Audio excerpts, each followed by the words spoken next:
ఇవాళ ఈ ప్రాజెక్టుకు సహకరిస్తున్న విషయం కూడా మనకు అర్థమవుతా ఉంది. బనకచెర్ల ప్రాజెక్టును కట్టి తీర్తాం అని నిన్న లోకేష్ గారు మాట్లాడారు. ఏ బలం చూసుకొని మాట్లాడుతున్నాడు లోకేష్ గారు అంటే రేవంత్ రెడ్డి బలం చూసుకొని మాట్లాడుతున్నాడు. ఢిల్లీలో బీజేపీ మా చేతుల్లో ఉంది, మేము ఏం చెప్తే బీజేపీ ప్రభుత్వం ఆ పని చేస్తుందని, మా చేతిలో ఎంపీలు ఉన్నారు కనుక, కేంద్ర ప్రభుత్వం మా చేతిలో ఉంది కనుక ఖచ్చితంగా మేము ఆడిందే ఆట పాడిందే పాట అని ఒక ధైర్యంతో ఇలా లోకేష్ గారు మాట్లాడుతూ ఉన్నారు. మరి లోకేష్ గారు ప్రాజెక్ట్ కట్టి తీర్థం, అనుమతులు తెచ్చి తీర్థం అని ఆయన మాట్లాడితే రాష్ట్ర కాంగ్రెస్ ప్రభుత్వం ఎందుకు ఈరోజు ఇప్పటివరకు స్పందించలేదు? ఎట్లా కడతావు, మా తెలంగాణ హక్కుల సంగతి ఏంది అని ముఖ్యమంత్రి మాట్లాడాడు, నీళ్ల మంత్రి మాట్లాడాడు, కాంగ్రెస్ పార్టీ నుంచి కూడా ఎవరు మాట్లాడరు. అంటే దీన్ని బట్టి ఏమర్థమవుతుంది? మీరు ఆల్రెడీ లోపాయికారి ఒప్పందం చేసుకున్నారు. మీ చీఫ్ సెక్రటరీ ఏమో గోదావరి బనకచెర్ల ఎజెండాలో ఉంటే మేము మీటింగ్కే రాము అని మీ చీఫ్ సెక్రటరీ లెటర్ రాస్తాడు. మీరేమో రాత్రికి రాత్రి ఢిల్లీకి పోయి మొదటి అంశమే గోదావరి బనకచెర్ల ఉంటే కూడా ఆ మీటింగ్లో పాల్గొంటారు, కమిటీ వేయడానికి ఒప్పుకొని వస్తారు.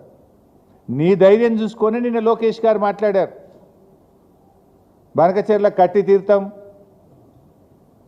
ఎవడు అడ్డొచ్చినా కట్టి తీర్థమని మాట్లాడుతూ ఉన్నారు. మరి నువ్వు ఎందుకు మాట్లాడవు? ఎందుకు ఈ రాష్ట్ర ప్రభుత్వం నోర్లు మూసుకున్నది అని నేను అడుగుతా ఉన్నా. అంటే ఇలా బనకచెర్లపై చంద్రబాబు నాయుడు గారి బుల్డోజింగ్ విధానాలకు కాంగ్రెస్ బీజేపీల మౌనం నుంచే, వీళ్ళ లోపాయికారి ఒప్పందం నుంచే ఇవాళ తెలుగుదేశం ప్రభుత్వం బుల్డోజింగ్ విధానాలు పాల్పడతా ఉంది. మీరు సహకరించడం వల్లనే అంత ధైర్యంగా ఈరోజు వాళ్ళు మాట్లాడుతున్నటువంటి పరిస్థితి ఉంది. రేవంత్ రెడ్డి ఏం మాట్లాడుతుండు ఉల్టా? ఒకవైపు ఏమో లోకేష్ మేము బనకచెర్ల కట్టి తీరుతాం, ఎవడు అడ్డొస్తాడో రండి, ఎవడు అడ్డొచ్చినా మేము అనుమతులు తెస్తాం అని ఒకవైపు లోకేష్ మాట్లాడుతుండు. రేవంత్ రెడ్డి ఏం మాట్లాడుతుండు? అసలు వాళ్ళు బనకచెర్ల కడతామంటే కదా నేను అడ్డు చెప్పేది అంటుండు.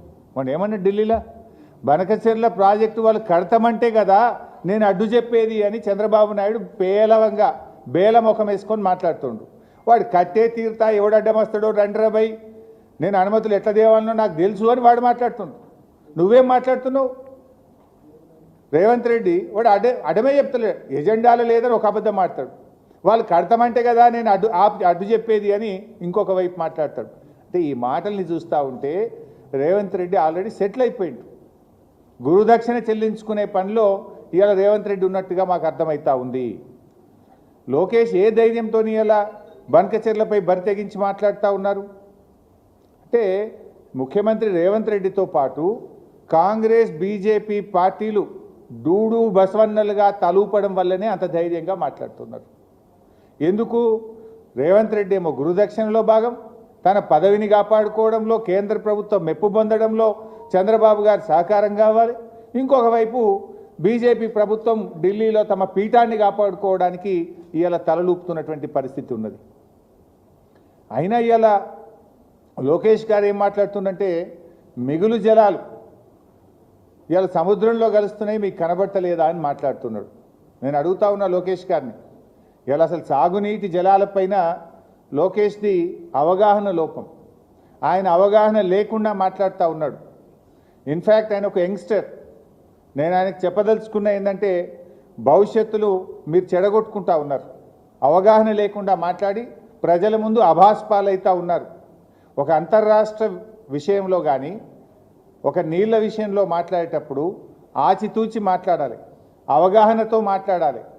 అధికారం ఉంది కదా, మందబలం ఉంది కదా, కేంద్రం మా చేతిలో ఉంది కదా, రేవంత్ రెడ్డి మా చేతిలో ఉన్నాడు కదా, మేము ఏం మాట్లాడితే అది చెల్తుంది అనుకుంటే అది పొరపాటు. నేను అడుగుతా ఉన్న లోకేష్ గారిని, మిగులు జలాలు సముద్రంలో కలుస్తున్నాయి అని మాట్లాడుతున్నారు మీరు.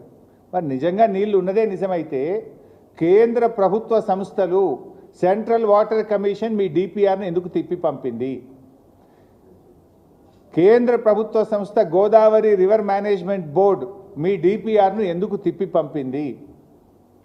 కేంద్ర ప్రభుత్వ ఆధ్వర్యంలో ఉన్న పోలవరం ప్రాజెక్ట్ అథారిటీ మీ గోదావరి బనకచెర్ల డిపిఆర్ను ఎందుకు తిరస్కరించింది?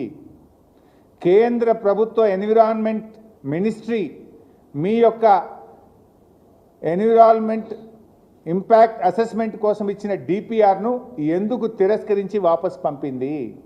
నీళ్లు ఉన్నదే నిజమైతే 4 కేంద్ర ప్రభుత్వ సంస్థలు మీ గోదావరి బనకచెర్ల డిపిఆర్ను ఎందుకు తిప్పి పంపాయి? ఎందుకు తిరస్కరించాయో సమాధానం చెప్పు. నీళ్లు ఉన్నాయని ఎవరు చెప్పిండ్రు? సెంట్రల్ వాటర్ కమిషన్ చెప్పిందా? ట్రిబ్యునల్ చెప్పిందా? ఎవరు చెప్పారు?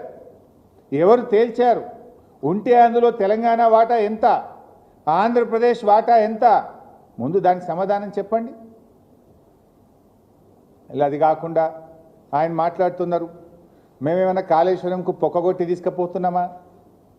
ఏమైనా పొక్కగొట్టేందుకు ఇదేమన్నా శ్రీశైలం ప్రాజెక్టా, పోతిరెడ్డిపాడు ప్రాజెక్టా?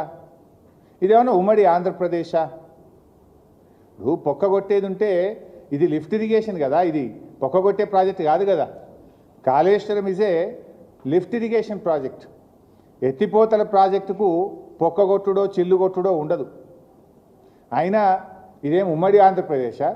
ఆనాడంటే ఉమ్మడి ఆంధ్రప్రదేశ్లో ఈ తెలంగాణ కాంగ్రెస్ తెలుగుదేశం నాయకులు పదవుల కోసం పెదవులు మూసుకోవడం వల్ల, తెలంగాణ నాయకత్వం దాసోహం కావడం వల్ల ఆనాడు మీరు ఆడిందే ఆట పాడిందే పాట. పోతిరెడ్డిపాడు పొక్కగొట్టి మీ ఇష్టం ఉన్నట్టు తీసుకుపోయినా ఈనాడు తెలంగాణ కాంగ్రెస్ నాయకులు మౌనం వల్ల ఆ రోజు తెలంగాణకు అన్యాయం జరిగింది. కానీ ఇక్కడ ఉన్నది బీఆర్ఎస్ పార్టీ. ఈనాడు తెలంగాణ ఒక రాష్ట్రంగా తెలంగాణ ఉన్నది. ఊకో తెలంగాణ ఉమ్మడి ఆంధ్రప్రదేశ్లో నడిచినట్టు మీ ఇష్టం ఉన్నట్టు పొక్కగొడతాం చెల్లు కొడతాం అంటే ఎవడు చూసుకుంటేందుకు ఊకోనికి తయారు లేడు. ఎందుకంటే ఆయన ఇవాళ ఒక విషయం ఆలోచన చేయాలి. అన్ని అబద్ధాలు నేను ఆయన మాట్లాడినాయి. కాళేశ్వరం ప్రాజెక్ట్